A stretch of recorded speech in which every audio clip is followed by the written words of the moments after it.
Good afternoon and good evening to our dear colleagues, students, practitioners, faculty members, and researchers joining us from across Canada and around the world. I was looking at from different countries, and in some places it might be late night, but it shows your passion and interest for international social work in joining us today. So thank you so much. So it is truly an honor to welcome you in this shared space, this shared respectful space full of wisdom. Today for this Canadian Association of Social Work Education and the Faculty of Social Work Global Engagement webinar. The title, as you know, is Global to Grounded, Local Wisdom and the Future of International Social Work. So as a Pashtun man and a direct descendant of a colonized and repeatedly invaded region of Pakistan and Afghanistan, and a first-time voluntary immigrant, I acknowledge and appreciate to coexist on this beautiful land of indigenous peoples. I knowingly and unknowingly am impacted by complex historical, geopolitical, and transnational power relationships and seek to share the land, resources, and space, and participate in spirit in a critically self-reflective, relational, and respectful manner with my colleagues and friends and Indigenous knowledge keepers and elders. My friends, we gather across many lands, communities, and time zones, each of us carrying our own histories, responsibilities, and hopes for the work we do. At a moment, painful moment in many ways, when global challenges such as migration, inequalities, climate crisis, conflicts around the world feel overwhelming, today invite us to pause and reflect together. To reflect on what? To reflect on a simple yet profound question. What happens when we choose to begin our work not from distant frameworks, but from the wisdom and knowledge that already exist in the lives within communities? So I would like to begin by offering my deep gratitude to KSB, to Faculty of Social Work, University of Calgary, for creating this space, one rooted not only in analysis, but in care, in humility, and in ethical responsibility. I'm also grateful to be co-moderating today's conversation with Rosie Adam, a remarkable MSW student of ours in the International and Community Development Program, and a research assistant with us in Global Engagement Committee. Rosie brings with her lived experience in global health, community care, and relational practice, reminding us that knowledge is carried not only in text, in theories, but in people and practice, right? Rosie, I now invite you to introduce our dear panelists and the wisdom they bring into this circle. Thank you so much, Aamir, for the introduction. It's such a pleasure to be here today, and really an honor to introduce this brilliant group of scholars and practitioners whose work has helped shape international social work education, practice, and research. So first we have Dr. Abye Tassé, who is a social work scholar, practitioner, and international higher education leader. He is currently Chief of Mission with Expertise France in Côte d'Ivoire and has previously served as Dean of Social Work at Addis Ababa University and President of the IASSW. His work spans migration, community development, and decolonizing social work education. And we are also joined by Dr. Rebecca Thomas, a professor at UConn School of Social Work and director of the Center for International Social Work Studies. Her work focuses on forced migration and community-rooted development, with research and leadership spanning global partnerships, refugee communities, and locally led responses. And our next panelist is Dr. Kristen Gurdak, an assistant professor of social work at Florida Atlantic University, whose research focuses on social inclusion and community participation among marginalized populations. Her work explores how culture and context shape identity formation, resilience, spatial navigation, and social inclusion across diverse geographic settings. And finally, we have Dr. Julie Drolet, a professor in the Faculty of Social Work at the University of Calgary. And she's also the project director of the Transforming the Field Education Landscape project. And her expertise includes field education, program evaluation, research design, and curriculum development. So just a huge thank you to all of our panelists for being here with us today and wishing you a very warm welcome to this space. We're so grateful for the experience and the perspectives you'll bring to this conversation. And Aamir, I will hand the mic back to you to get us started with our opening question. Thank you so much, Rosie. And thank you to each of our panelists for joining us in this conversation. Again, we are honored by your presence and by the journey that inform your work. So today's sessions, as outlined in our shared themes, invites us into reflection on decolonizing practice, local and indigenous knowledge, ethical engagement across borders, and the future of international social work education and social work practice and research. So before moving into specific themes, I would like to begin with a broader grounding question. Sometimes we call it elephant in the room, contested elephant in the room, one that situates us not only as professionals, but as people in relationship to this work. So simply, like, how do you define international social work in today's context? And how does your work connect global processes, power relations, and local community realities? Like how we will define, is there an international social work really? And if there is, what it is? So I invite each of you to respond from wherever your work has most shaped you, whether in classrooms, communities, policies, places, and please feel free to engage selectively, and we will aim about 3 to 5 minutes each to allow space for shared listening. So, Dr. Abye, you wanna? I would invite you to begin. Yeah, begin the conversation. Thank you, Aamir, and thank you, everyone. Thank you also for University of Calgary School of Social Work and the Association of Social Work Education in Canada for inviting me for this session. I'm really privileged and also honored to be among you. Aamir, you posed two questions, not one, basically to start with. The first, I'll try to deal the first one also. It's as you say, a difficult one. I would like to take a slightly provocative, because you have said it already, starting point and ask, does international social work exist in the reality, or is it just a good idea? I remember someone attributed to Churchill, but I'm not sure that Churchill said it, asked on the issue, what do you think about British democracy? He says it's a good idea.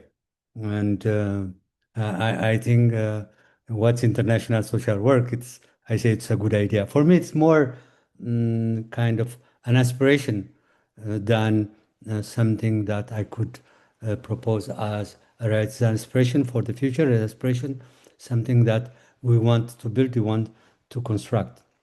In many contexts, what we call international social work is still presented as something neutral, technical, and universally applicable domain. And then you have MSc program, international social work, you have different programs of education, and there are people doing, quote unquote, what they will call international social work. But this way of framing things, I think, can sometimes hide, let's say, the historical and structural condition in which international intervention actually take place, especially the legacy of colonialism, unequal development, north-south power relation. I mean, I think that's the issue. I mean, we have been discussing, me and you, for a long time before, but I think that's a kind of idea. So in that sense, international social work might be, for me, a kind of a valuable aspiration, but the way it is currently conceptualized and practiced needs seriously to be critically examined. We often assume that social work knowledge can simply be transferred from one context to another, or even that all society define priorities in the same fashion. I have, I have seen many colleagues from not many, but colleagues from Ethiopia, Sudan, and different places. And I was discussing recently with a colleague saying about democracy, and he was saying what he said. Democracy for many of African countries is a kind of luxury, and places where there is no peace, places where there is hunger, places where school, kids cannot go to school, places where, there is no, a minimum standard of healthcare and so on. To speak about democracy, he was telling me that's a kind of very awkward idea. And when we say even human right and so on, whose right and whom's human and whose priority is, then all this, to say that what we call international social work may be something that we have to look at. Other result, um, externally defined standard or donor-driven agenda can marginalize, as you know, what is local, I'm not going because we don't have time. You say 3 minutes, but I could really go further. So yes, international social work may be, an aspiration, but only if it's collectively co-produced, co-designed, and at the global level. Each of us having an agency in each of us sitting at the same table on the same time and bringing what we consider as international social work, or even I can push what we will articulate as sensitive or relevant in every context of social work. Regarding the second question, how my work relate, connect anyway to all this, I had the chance and opportunity to work for the last 25 years. In Romania, in Ethiopia, in Congo, Mauritania, and I spent the last 25 years. And also have been working for 20 years before in France, but the 25 last, years I have passed them in different countries.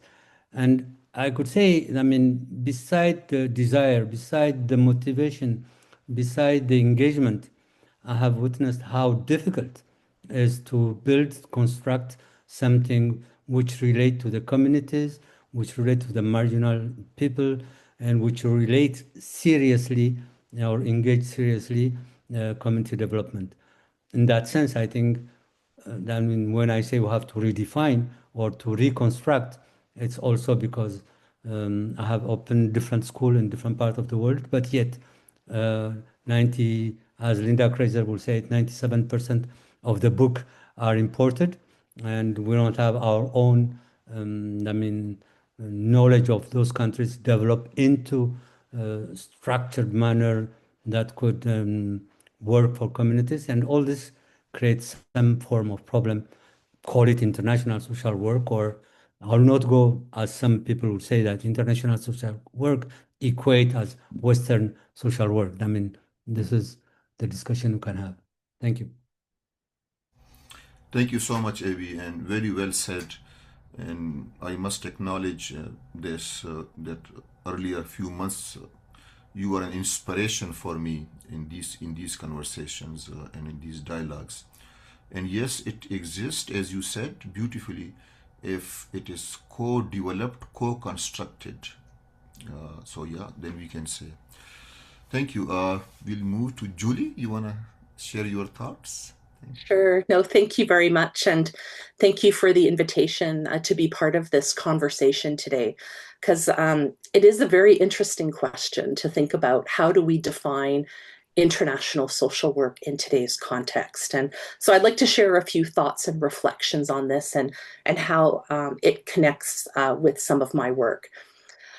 So I define international social work today not simply as social work that happens across borders, but has an orientation to practice, to scholarship and advocacy that recognizes how deeply interconnected we are together. International social work begins from the premise that local realities are shaped by global systems. And social justice issues, whether poverty, displacement, gender-based violence, or disaster vulnerability, these are not isolated from one another. And they are structured by colonial histories, neoliberal economic models, patriarchy, extractive development practices, and increasingly climate injustice. And these sisters organize power across nations and across our communities as well. So in that sense, international social work is not something that's happening elsewhere. It's also something that's embedded in our local practice. And in today's context, like you mentioned, Aamir, when we see accelerating climate crisis, forced displacement, deepening inequality, shifting sovereignty and populism dynamics, and also withdrawal from multilateral cooperation in some regions, and even digital colonialism, we can no longer treat social problems as only contained within national borders. Climate displacement in one region is connected to carbon-intensive consumption patterns in another. Migration policies are also shaped by global labor markets and geopolitical instability. And digital platforms like AI influence whose knowledge is circulating globally and whose voices are marginalized or amplified. And even disaster response capacity reflects different types of economic positioning and also historical inequities. In terms of my own work, I focus on how climate change and environmental degradation are shaping different patterns of vulnerability, displacement, and inequality. And climate-related disasters today are not only environmental events, they expose gaps in social protection systems, governance failures, and uneven development models. And through climate action initiatives, sustainable development dialogues, and international research partnerships, I aim to situate local experiences of crisis and recovery within these broader power dynamics. And one of our recent initiatives is in looking to create new experiential learning opportunities for students with the Advancing Transdisciplinary Experiential Learning Partnership. So in practical terms, I think this means that we need to be collaborating across sectors with public health professionals, scientists, policymakers, Indigenous knowledge holders, and community leaders. It's working across countries to share knowledge while resisting extractive research practices. It means supporting community-led approaches that connect disaster recovery with long-term climate resilience and sustainable development, rather than thinking about these as separate domains or siloed approaches. And so I think within international social work, it helps us think about how some of these global structures shape our lived realities and how our responses, can be, I think our social work responses are quite different. So we're connecting global and local together in practice and working to transform some of the systems that produce harm.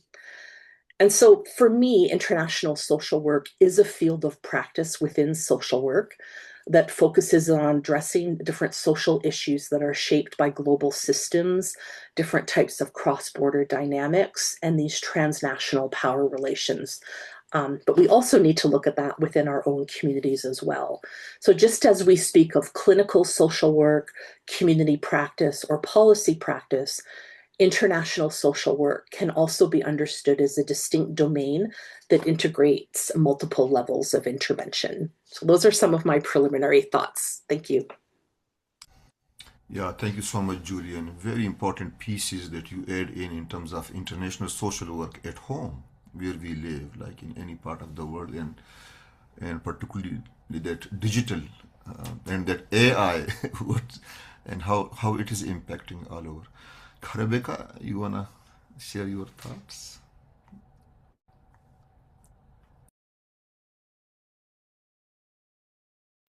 Can you unmute yourself? Yeah,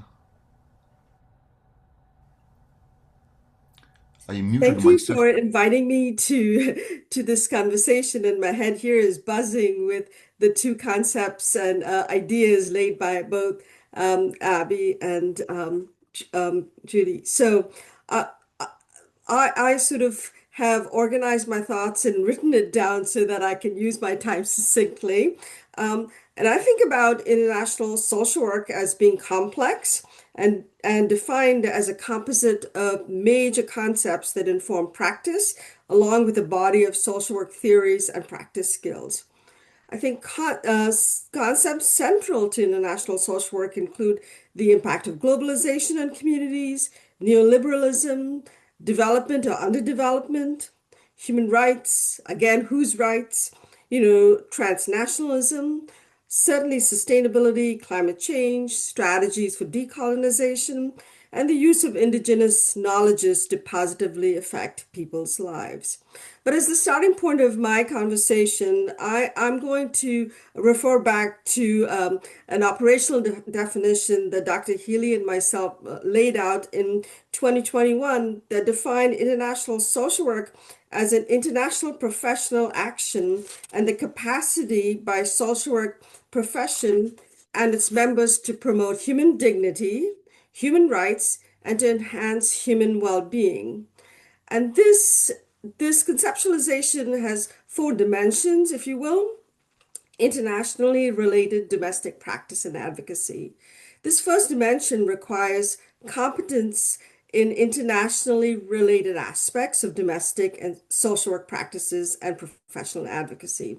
Thinking here as an example of refugee integration into society, right, into the local community. And some things that one can do is help children in schools adjust to new educational environments, helping parents to advocate for their children, possibly connecting them to job and work opportunities. So such might be the practice experience that a social worker can use in a local environment. Certainly agencies or NGOs like IRIS, which is the Integrated Refugee and Immigrant Services here in Connecticut, offers some kind of framework for helping students learn and integrate those ideas and practices. Certainly, social workers need to be competent to learn and to educate themselves about client systems for whom they serve. It is the responsibility of local folks to understand what it takes and who are the people that they are serving.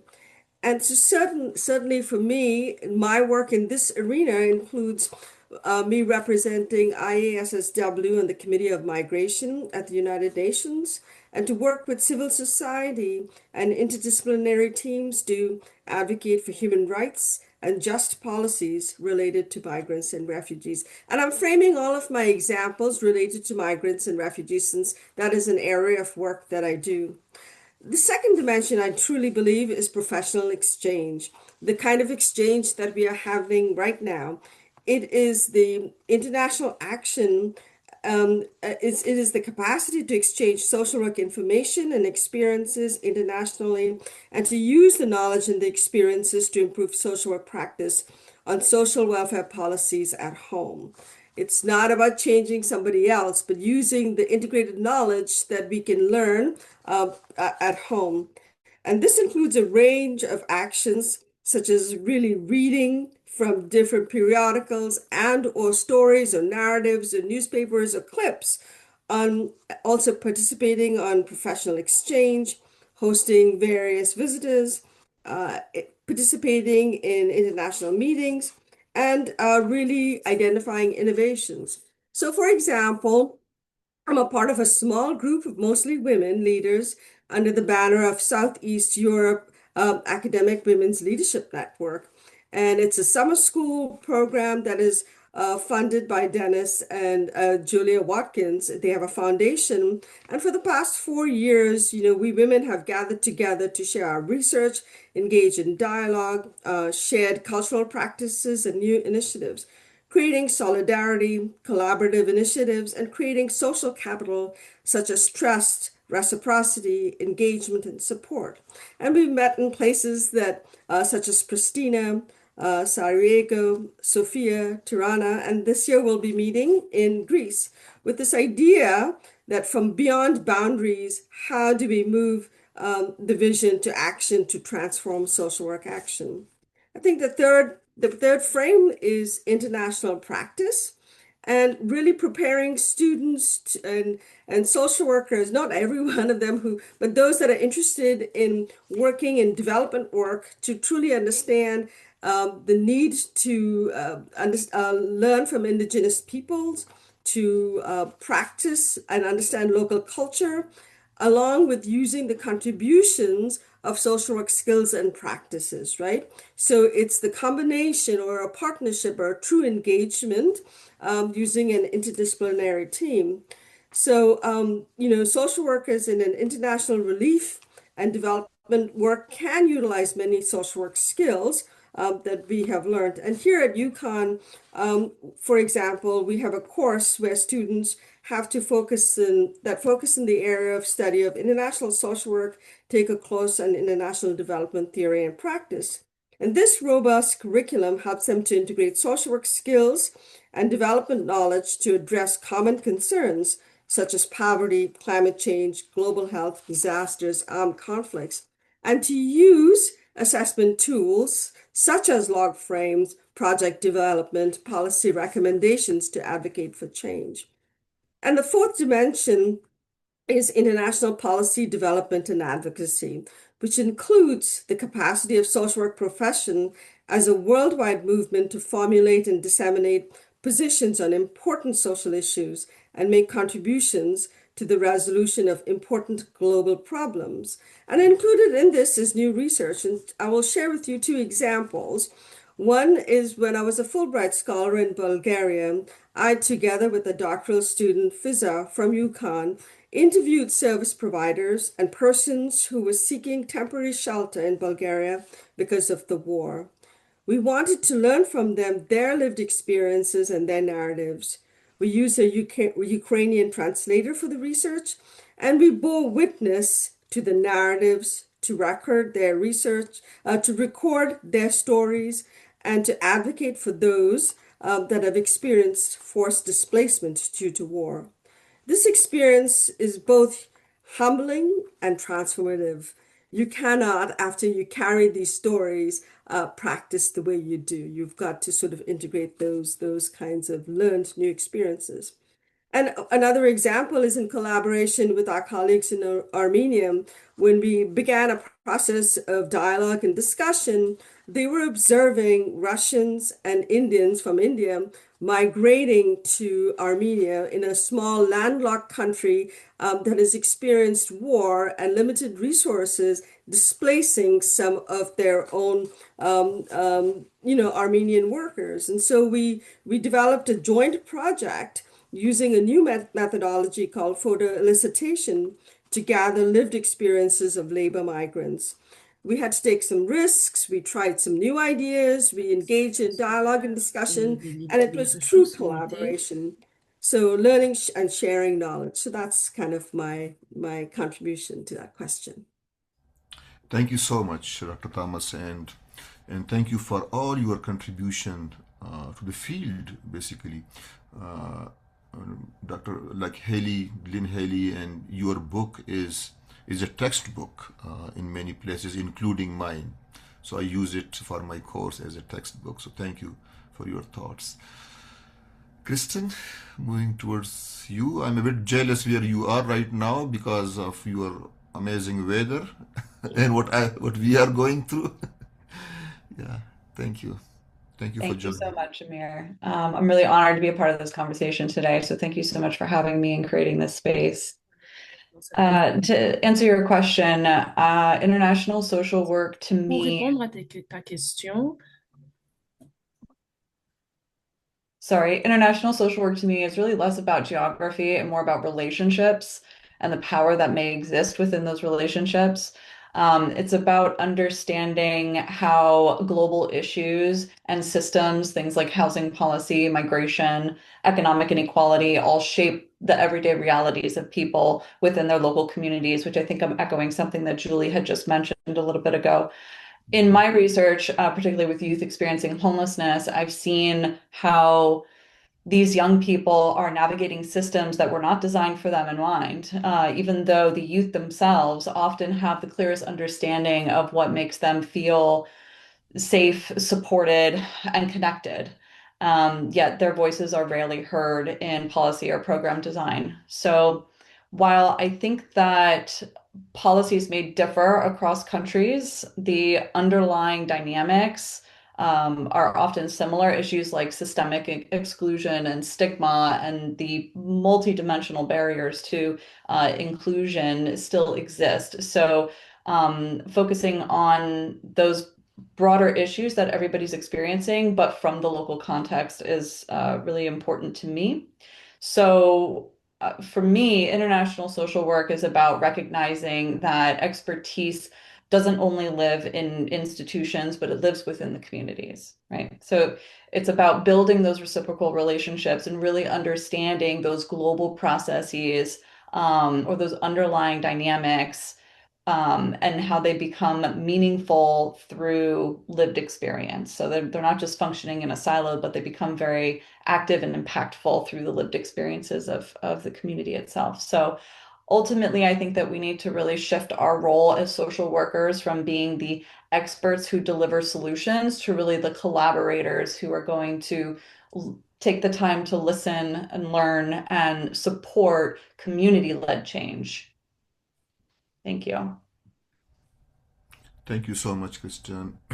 And these are thoughtful reflections, and what I hear repeatedly is that is emerging already are shared commitments to humility, to accountability, and to listening, deep listening, more deeply than we often are invited to do. This beautifully leads us into our first theme of the webinar, which is more about reimagining international social work, right? In this kind of context. So my question to my colleagues would be that by looking at all these different contexts, that how might international social work move away from externally imposed models, right, and theories and frameworks, and toward practices rooted in local knowledge. This is what I'm here.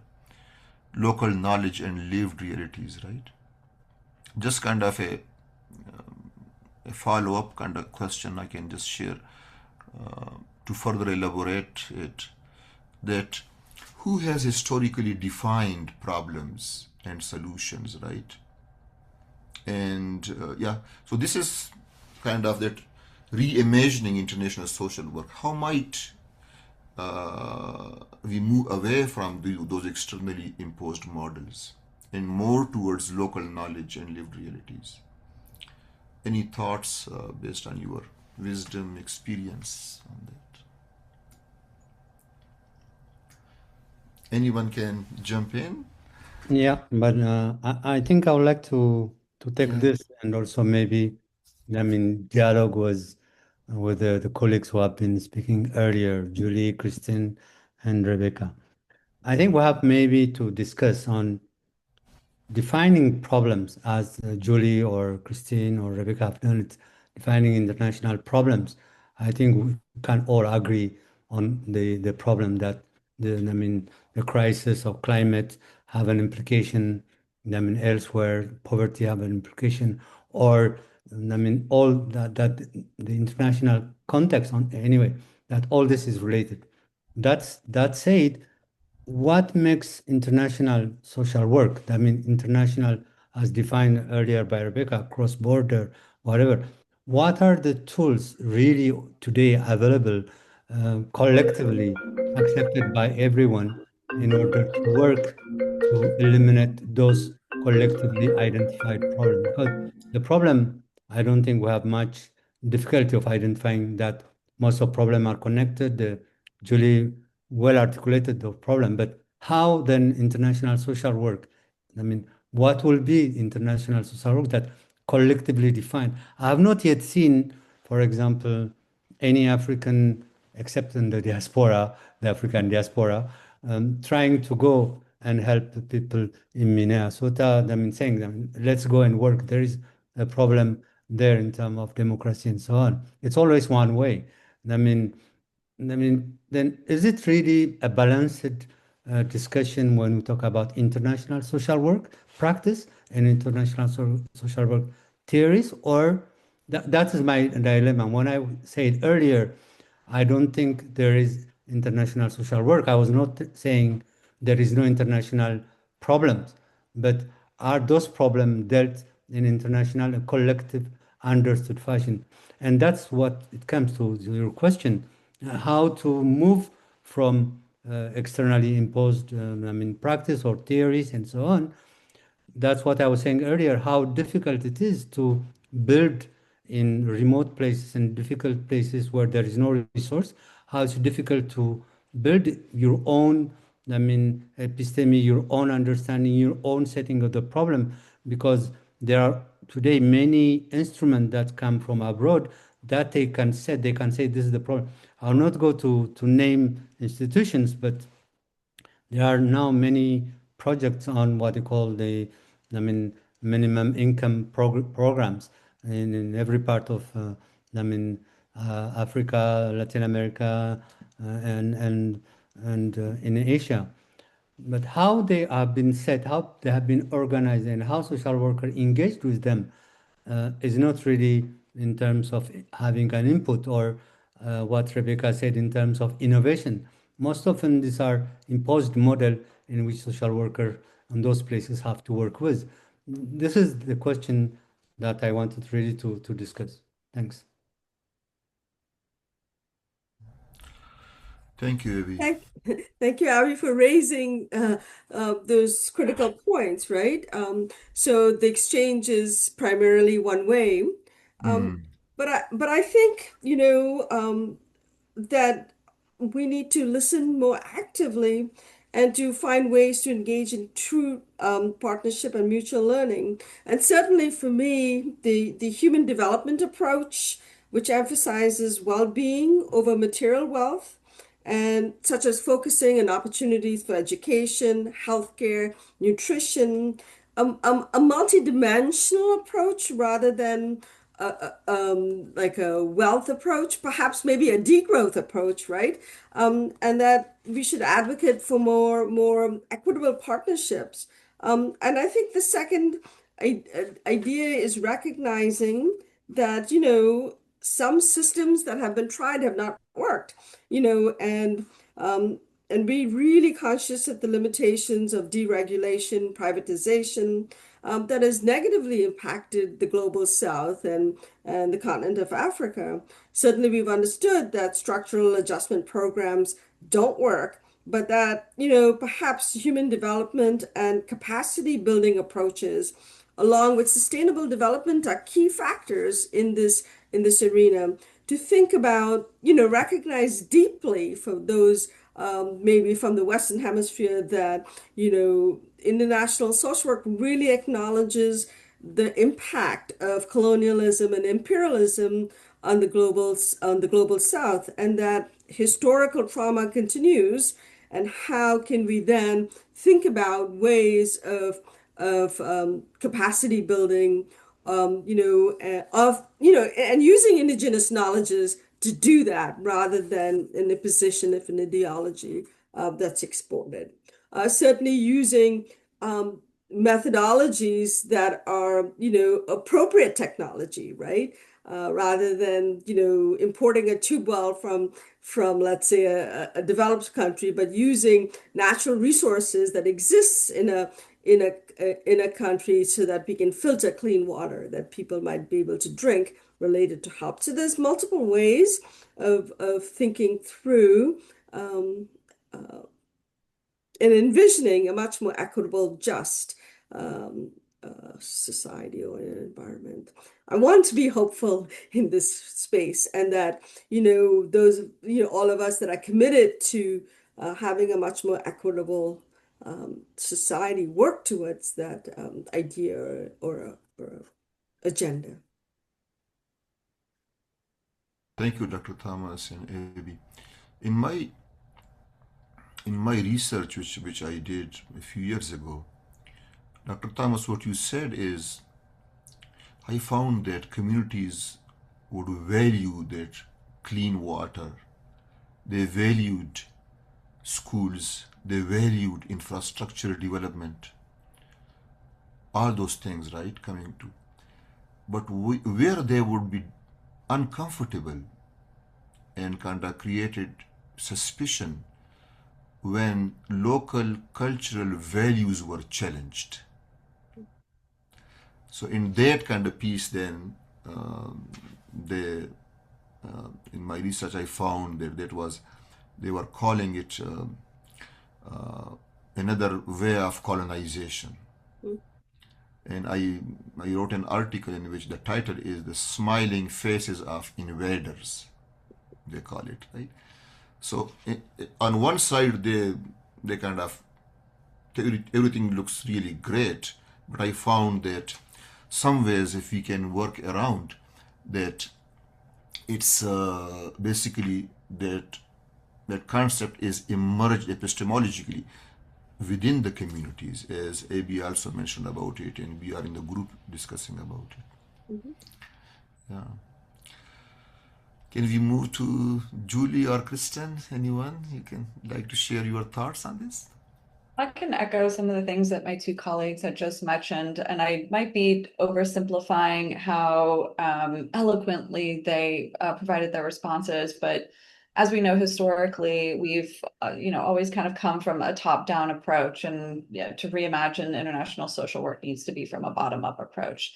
The problem is that I constantly find myself in is like, who has that power and who is making those decisions from the top down that is enabling us to be able to do that work. So institutions, funders, things like that.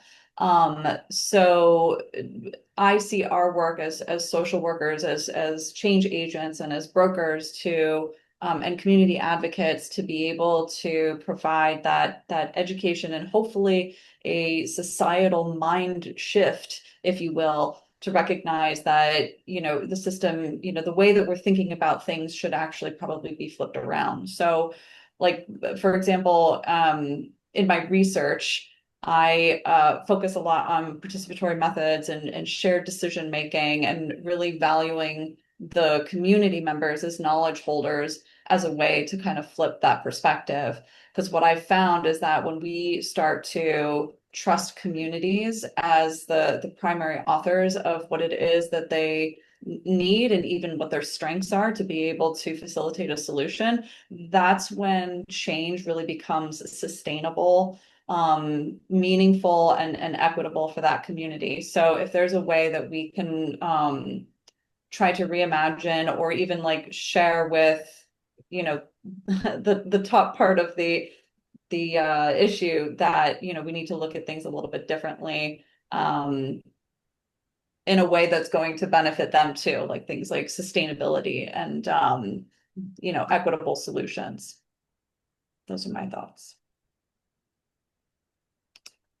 Thank you.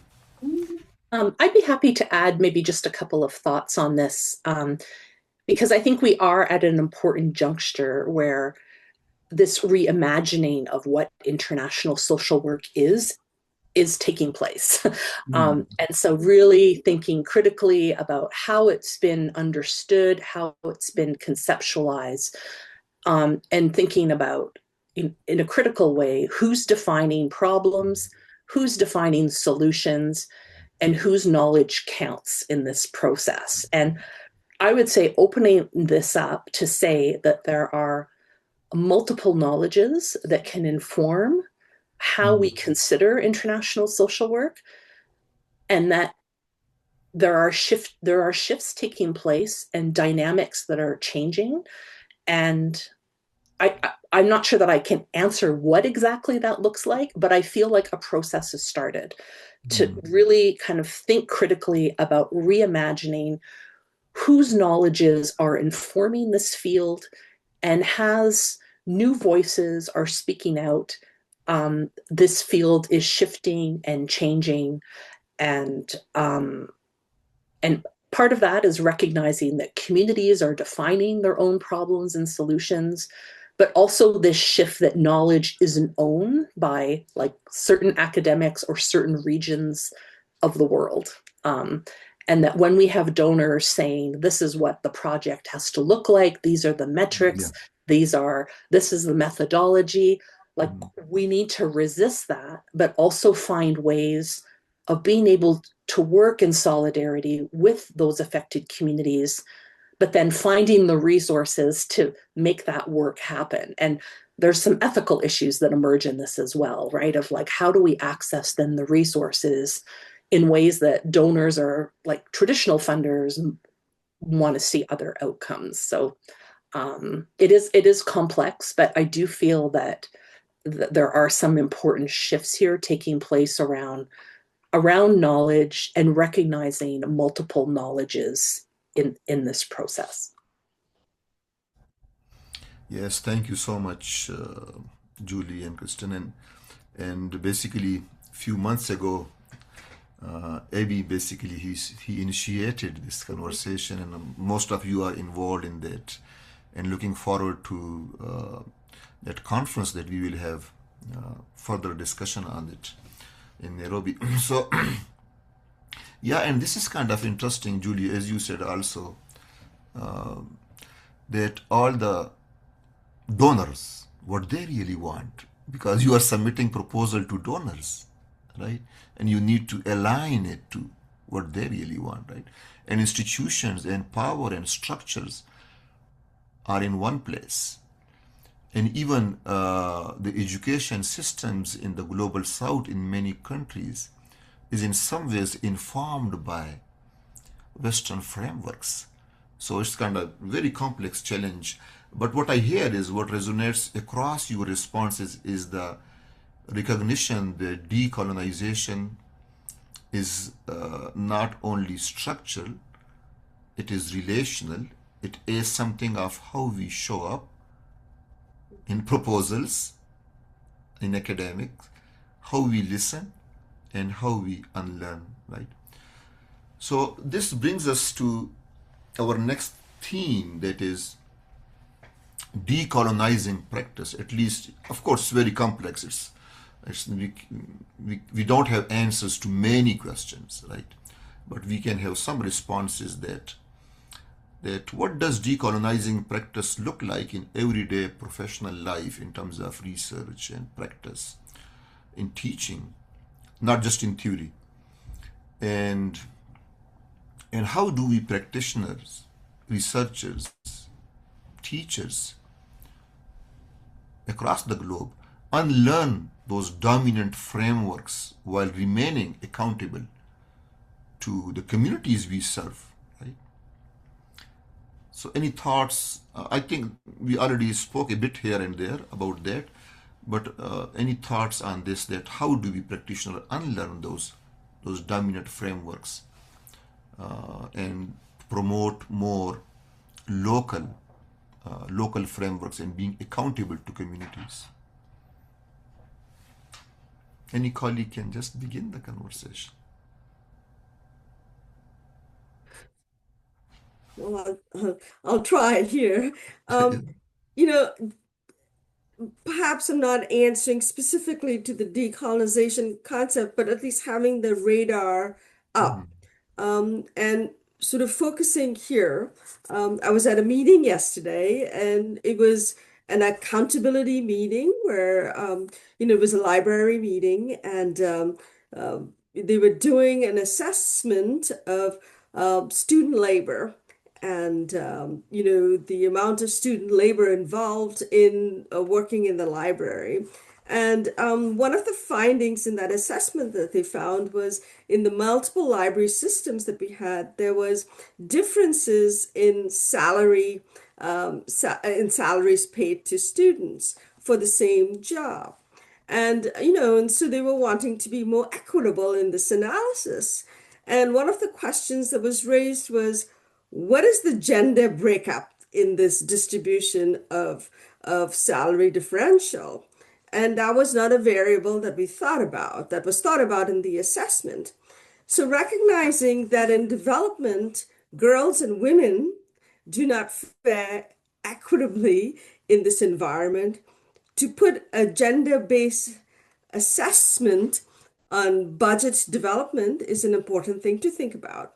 And so, so one of the assignments in a classroom could be like a case study, or if you look at a budget of a city and then apply a gender lens to the budget, how might that look differently? And so we might begin to envision a different lens through which more equity justice could be applied without, deframing the existing norms that exist. So just a thought that popped in my mind as we were part of the meeting. And it's like, if we can think about everyday practices that affect our lives, and put that lens to the existing norms or the practices that are imposed, perhaps maybe there might be a shift in that paradigm.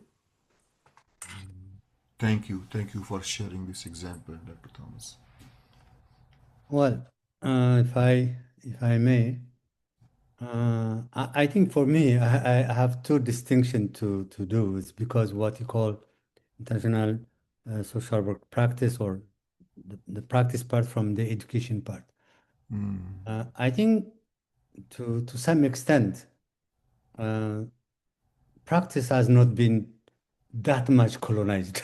Let me put it just as a provocation, because even if you want to do it, there is neither the norm, nor the resource, nor the capabilities to practice Western social work within many countries. There is the tentative, there is a way of trying to impose, but fortunately or unfortunately, whatever, I think practice have been always, very rational. They cannot go and practice something that doesn't talk to community, that doesn't speak with them. Then people on the practice level, I think they have always ways of changing, transforming the way they engage with community.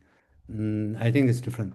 The issue, I don't know, you remember, speaking with Janistic, one of our students, saying that if you want to be a good social worker, you may have to forget what you learned in school, but learn from the community how they do and cope with how the community do.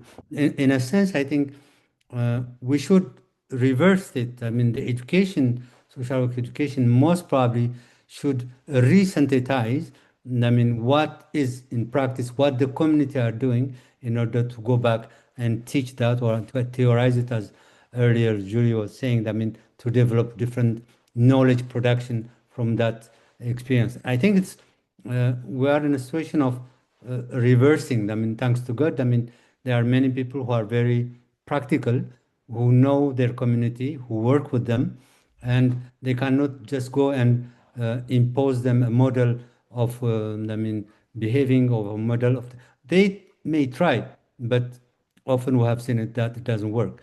To come to the donors agenda, whoever agenda is from external, again, we have to take really some step aside and look how it worked, or what it produced in terms really engaging, transforming the community life. We have been, because I'm not sure that social work, most of, aid development agencies are not always, supported by social workers. They are not often social workers doing this kind of job. And it will be interesting to see what are those resources, how they have been utilized, and what transformation they have brought. I'm not sure that it's always to the expectation, even the so-called donors. And sometimes, to be frank, I have the impression that some of the global agendas coming from outside, they are coming not to transform, but kind of to pretend to transform. And local communities are also very clever. Then they pretend to accept, and everybody is in a kind of game of pretending. I mean, people in the field, they are not stupid. They know that what is proposed from outside is not working, but people from outside also, they know what they are bringing has not, I mean, the power in terms of resources really important. I know, for example, working in schools in different area, some donors will bring, let's say, 2-3 million euro, and they discuss, we want to do a very excellent level of schooling. We know what excellent level of schooling cost. I mean, we know that with what they bring, this is not possible to do. But everyone pretend that. I have a very good example. When I was working in Romania, there was a driver that used to work with us, and when discussing with him, I asked him, but how come that you speak French, you speak English, you are, I mean, very coherent, organized, and so on. How come you are a driver? There is no something you can do? He say, oh, Abby, he say, I am, I mean, hydraulic engineer. And as a hydraulic engineer in the country, if I want to work, the money is given is so little that I pretend to work and they pretend to pay me. That's why I became a driver in an international institution, because here at least the work is not interesting, but at least I get money. Then everyone is also, I mean, subalterns have also the way of using different form, and they are not always, I mean, in a position of dependence. They can also use it, but we have to be look this at from different angle. I'm sorry, I've been too long. No, thank you so much. Very well said, Abhi, and very similar experiences that I have when I was doing research in regions in South Asia, in Pakistan, in which there were beautiful schools, beautiful roads, and even in some schools, the books were imported from different Western countries, very good quality, shining paper books, and communities were not sending their daughters to school because they were not comfortable with that, because they were not taken into consultation about the curriculum and the school. They did not know what they are teaching to our children, right? So it's a very important piece that you shared. Julie and Kristen, you want to share a few thoughts on this one? I'd like to just share something very briefly that's on my mind. I think that the best practice for decolonization is less about having the right answers, right, and more about asking better questions, both to the community that you're working with, but also to the broader, like, societal understanding of whose knowledge is being valued. As an early career scholar, though, I think one of the biggest challenges is that institutions are often they often reward like speed, productivity, and individual achievement. So I just wanted to use this space to say that if there are any other early career scholars or even newer social workers on here, I'd like to implore you to remember that decolonial work requires time and relationship building, trust, collective engagement. And I say all of that in the hope that the next generation of international social workers will remember that and carry that with them. Thanks. Yes, thank you so much. Yeah. Julie? Maybe to build off of that, I think engaging in a decolonizing practice involves resistance and redesign. And, and because many of us work in different types of institutions, whether that's in government or in community organizations, NGOs, different areas of practice, it's within these sites that we're often reproducing inequities and inequalities. So there's a tension there of like, how do we engage in this work in a different way?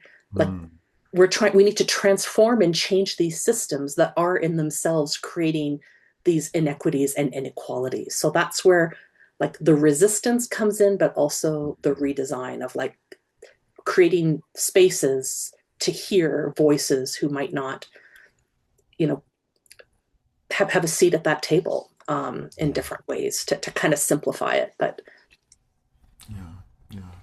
Thank you And so I think much. what Yes. structurally is difficult in such a context is that we're not operating from a blank space, right? Or a blank page. Hmm.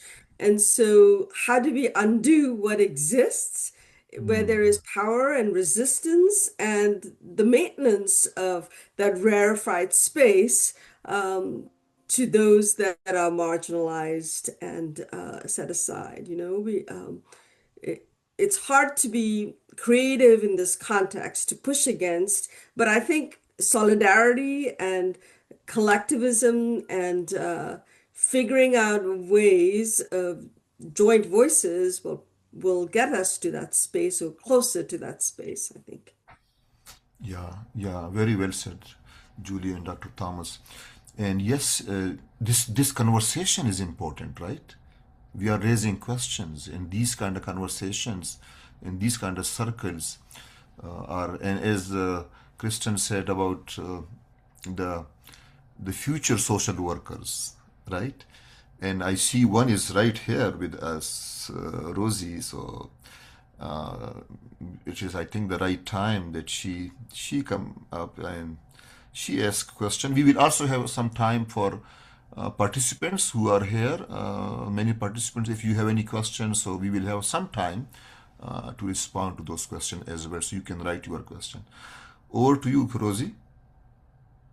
Thanks, Amir. Yeah, thank you everybody for sharing so much knowledge and insight with all of us. And as a MSW student myself and emerging social work professional, I know there's a number of others in the same position as me in the room today.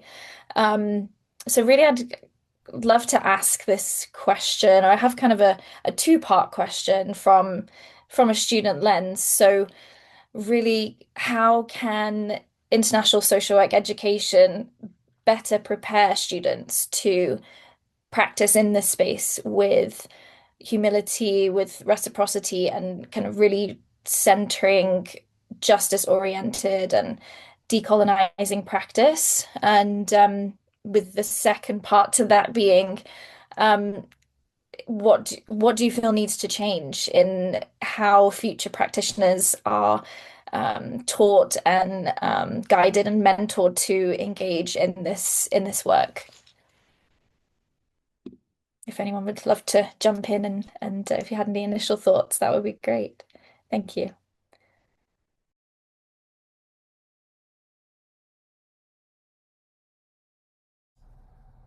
I can jump in.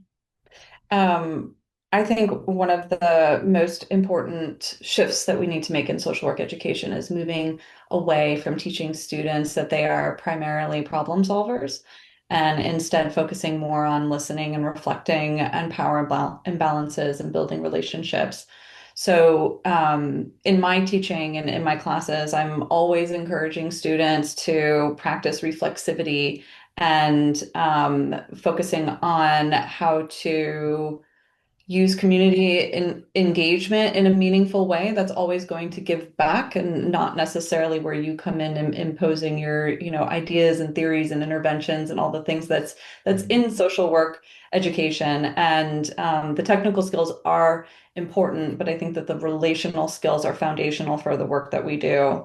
So in that, I'm also trying to bring in lived experiences into the classroom because I think that learning directly from lived experiences challenges certain assumptions in ways that I don't think that textbooks can. And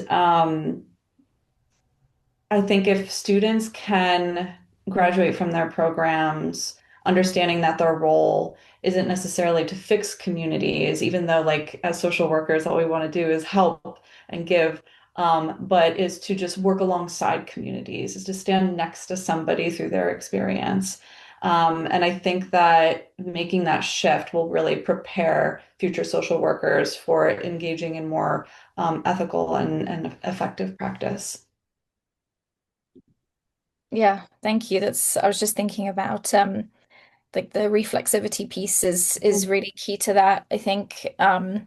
as someone who I was 10 years in the healthcare system working as a midwife, and the healthcare system has very defined hierarchical roles, and I worked in that environment for more than a decade, and that reflexivity has really helped me to kind of understand how being in that environment for so long has shaped how I'm showing up in a different line of work. So yeah, it's definitely an ongoing process, but it's been really, really kind of valuable first steps for me to take in that. So thank you.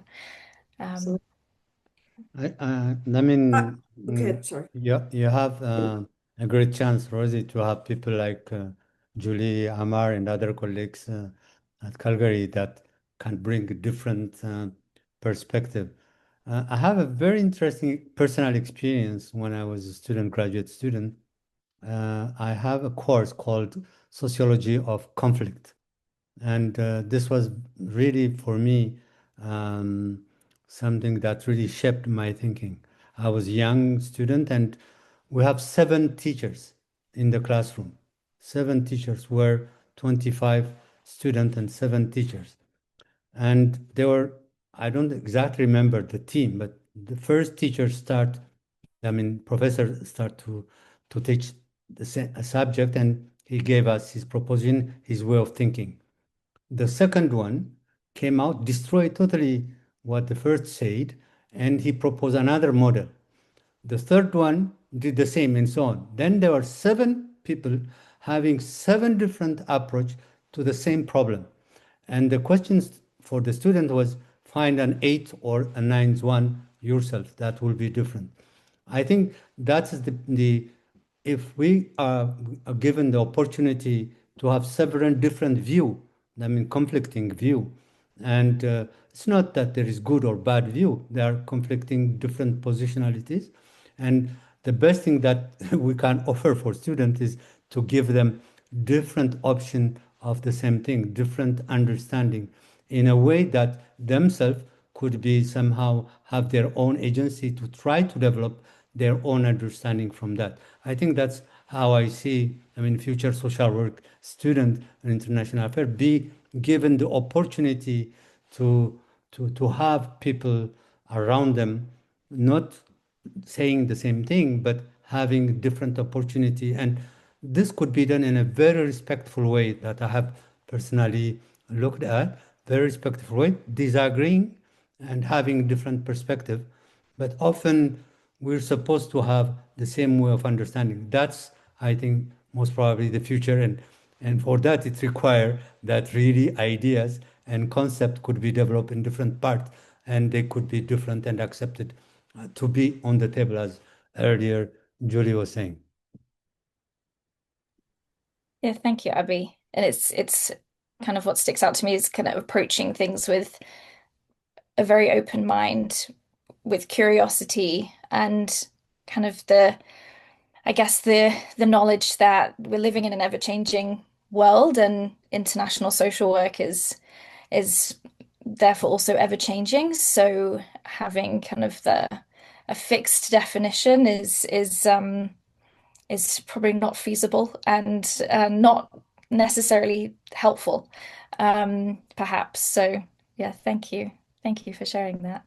And I think Rebecca, were you wanting to jump in with a comment? Yeah, I was just saying generally how I try to work is in a teamwork and a team approach, and having both, masters and doctoral students working together, trying to, and certainly growth for me, because there's new ideas, new experiences, new knowledges within that space, and to really exchange and have dialogue, and to try something new that I would have not tried by myself, and certainly been encouraged by different perspectives. And so, a team approach not only sort of is synergetic, but it's also pushes you to think differently, as Abby was proposing, just different ideas can generate multiple solutions. So it has served me well. Absolutely. Thank you so much. And Maybe I was going to say, maybe I could just add a couple of points. I think, if we acknowledge that knowledge is plural and there are different multiple forms of diverse knowledges, whether that's from lived experience, whether it's drawing from land-based learning approaches.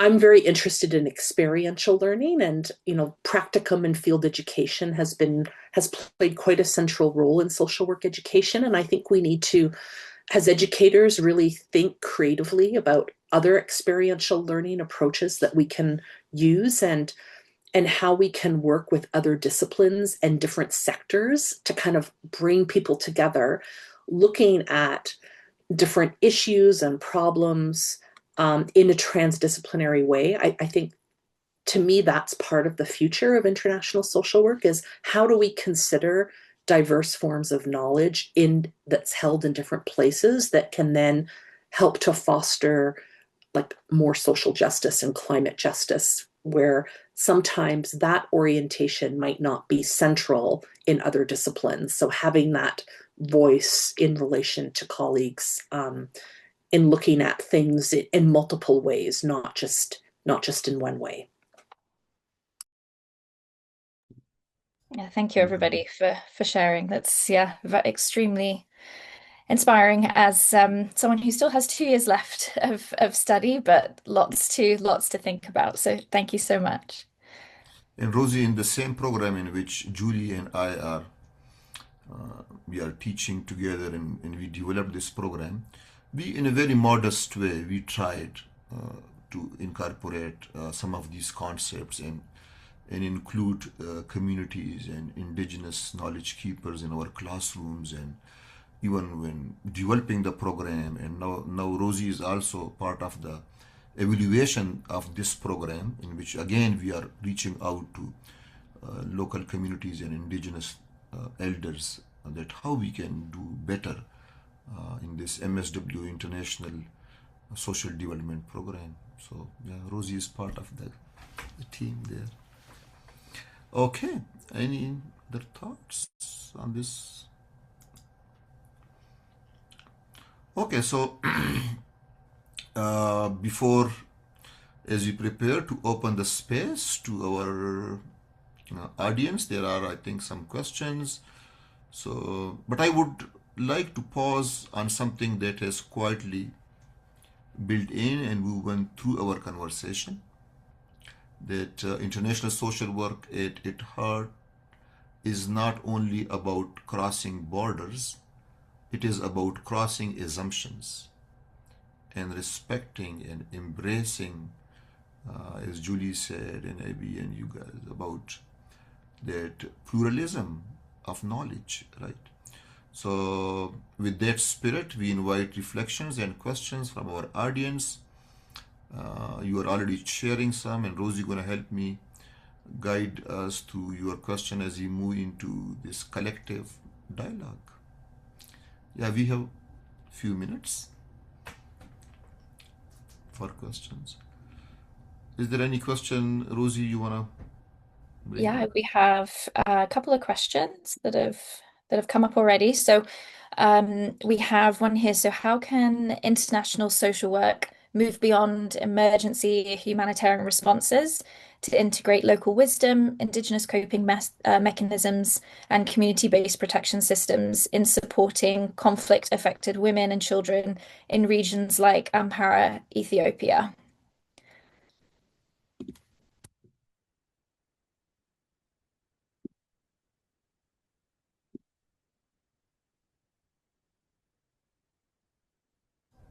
In response, Abby, you want to have a begin with? I think it's better that other colleagues respond to this question, because I'm so much, I'm so much into that question. I understand exactly what the colleague is saying. I'm not sure that there is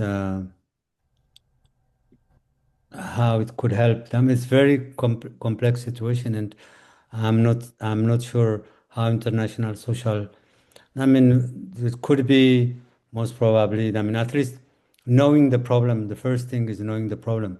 At the international area, I mean, I have nothing against the Ukraine, but when I hear about Ukraine and when I hear about the Amara region conflict, nobody, it doesn't exist for international media, for international community.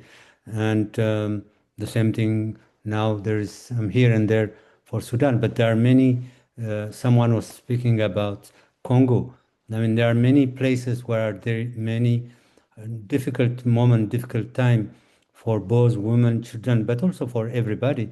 But this has not been taken seriously by the international community as part of a collective problem.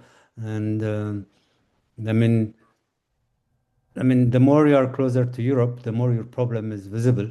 The more you are far from Europe, your problem is not really international problem. It became a local problem considered as local.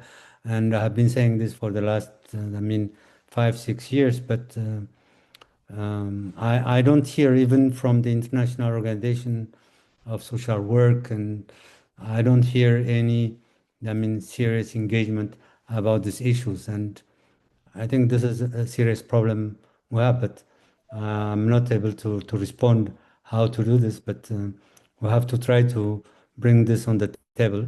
First thing is most probably to bring this table that to show all this problem. And the problem that the colleague is speaking is not a simple problem. It's more than 1 million kids who are not going to school. Not one, it's 2, 3, 4 million kids are not going to school. Have you ever heard about it? People who are very people living since for the last 4, 6 years in the Amara region, living in plastic shelter. Nobody, is taking that serious. It's too much hard for me to talk about all this, but I don't know. Sorry for not responding directly.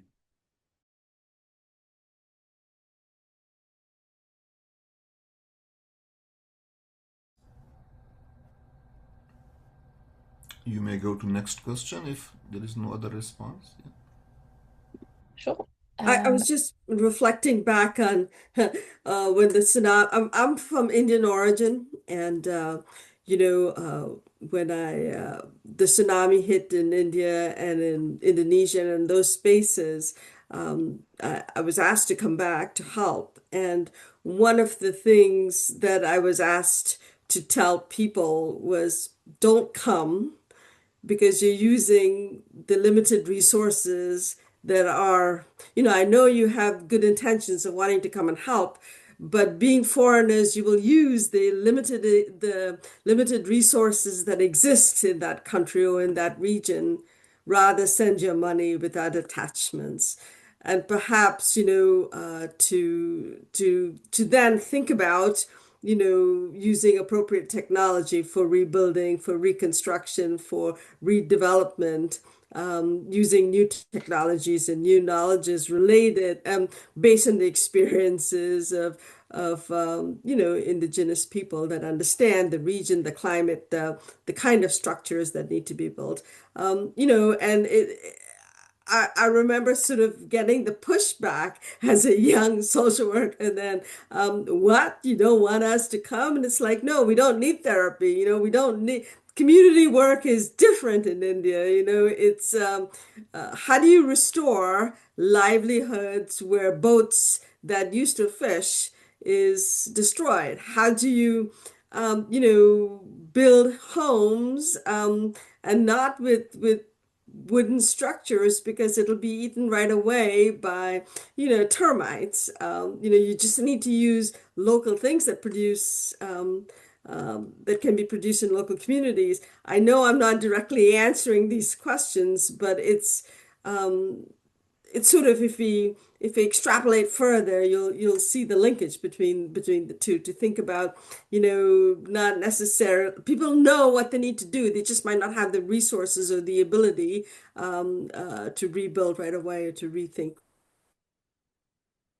limited resources and not exhausting those existing resources for the people that live there.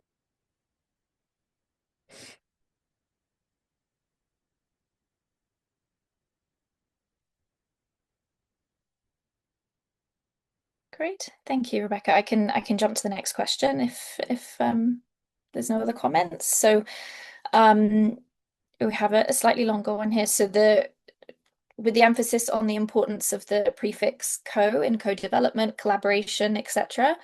The question we have is to ask why social work has stayed committed to the ethical values of self-determination instead of shifting toward co-determination and/or reciprocal determination, and also staying identified to the principle of solidarity and its roots to the negatives of Western science instead of working together in a web of relationships.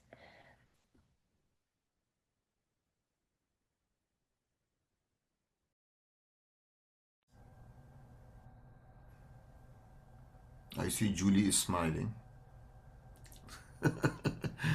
You want to say a few words? Well, I think this is a very interesting question, and I think it is something that we need to revisit. Is this focus on individualism and self-determination, and I could talk about this at length, but that also kind of leads to like a very strong emphasis on micro social work and clinical work in like a North American context, and really focusing on individual self-determination and individual well-being. And I think we need to think about that, and like you say, think about this web of relationships and how we are all in relationship with one another, but also with the planet, and thinking about our relationships with the natural environment as well. And there is scholarship looking at this human and non-human emphasis, and thinking about eco-social work approaches that call for us to think of going beyond our focus in social work and only working with humans, but then what does that mean for care for the planet and all of these multitude of relationships that we have. So I think it is a very, very interesting and timely question, and one that we do need to consider as we explore in these definitions of what is social work and what is international social work.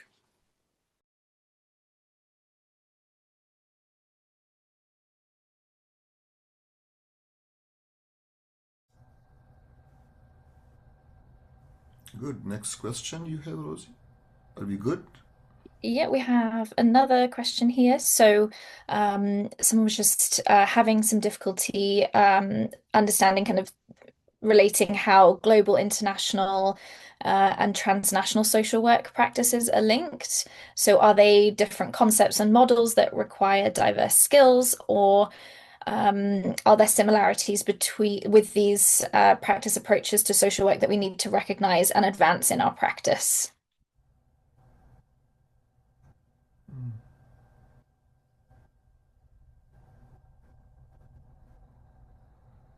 Yeah. Dr. Thomas, Kristen, if you like, anyone can respond.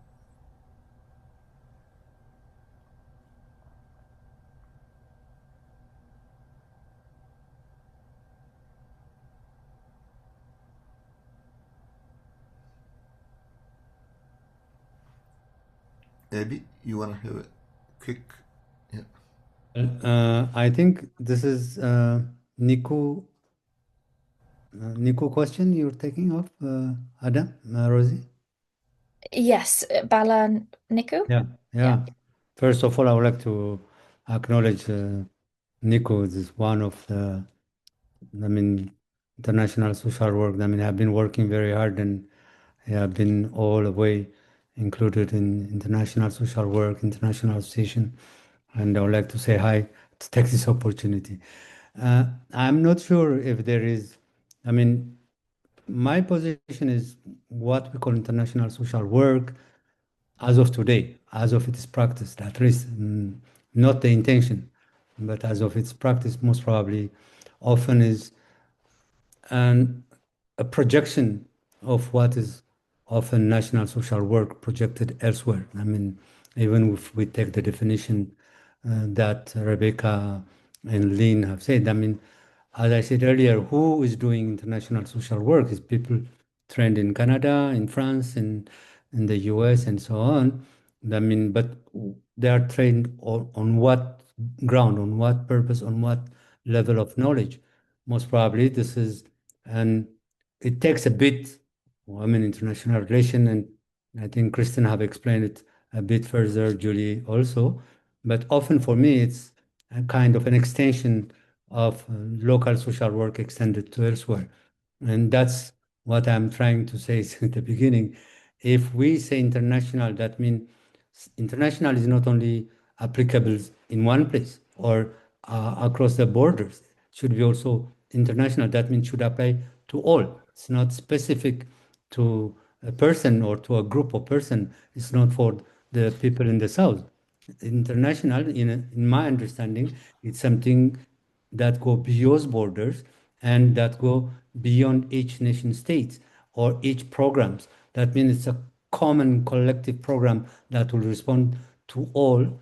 But I am not sure that this model, as I understand it, exists. And then that's why I say it's often with some transformation, it's a kind of projection of what's a national social work in France or whatever, with some elements that have been added to, as it had been said earlier, on relationship, on understanding, I mean, decolonialization, on working with community, and so on and so on. But in general, it remains, I mean, the same background, maybe a bit specialization, but that's how I understand it. I know this is not the formal understanding of many people, but that's why I started to say international social work is maybe a good aspiration that we have to build. But personally, I'm not convinced that it exists as an entity collectively built. Thank you, maybe. I think we are almost there in terms of time. So thank you, Rosie, and everyone. And yes, maybe like in this question of Professor Bala, is that that with all identities and different ways of knowing, I look into it in this way that at the same time we have a shared humanity. There is a lot that we can, as a shared humanity, embrace and celebrate in various ways, right? So this is how I looking at while keeping our identities and different ways of knowledge respected. So with this, I would say thank you to our panelists for your generosity and wisdom, and to our global audience from various countries I'm looking at there, for your presence and attentive listening. I know there is a lot that need to be explored and discussed, and this will continue. This is a series of webinars that we are doing with KSV and the Faculty of Social Work, University of Calgary. So we will continue with our guests and continue more conversation based on the questions also we received.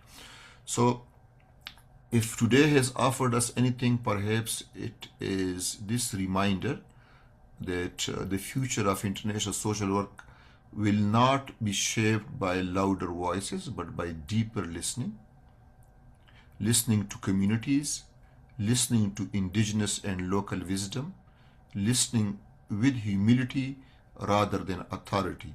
I always say this, that going to communities not as a teacher, but as a humble learner, right? So may we move forward not as carriers of solutions, but as companions in solidarity, ethical solidarity.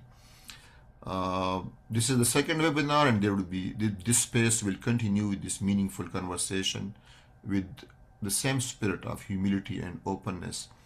So finally, on behalf of KSV Global Affairs Committee and the Faculty of Social Work Global Engagement Committee, University of Calgary, thank you for walking this moment together with us. And thank you, Carol. She was here in the background, Executive Director of KSV. Adam was helping us out, and Jill Flake, thank you so much for all the background work. And Rosie, for all your work last couple of weeks. Thank you so much, everyone. take good care of yourself and be kind to yourself.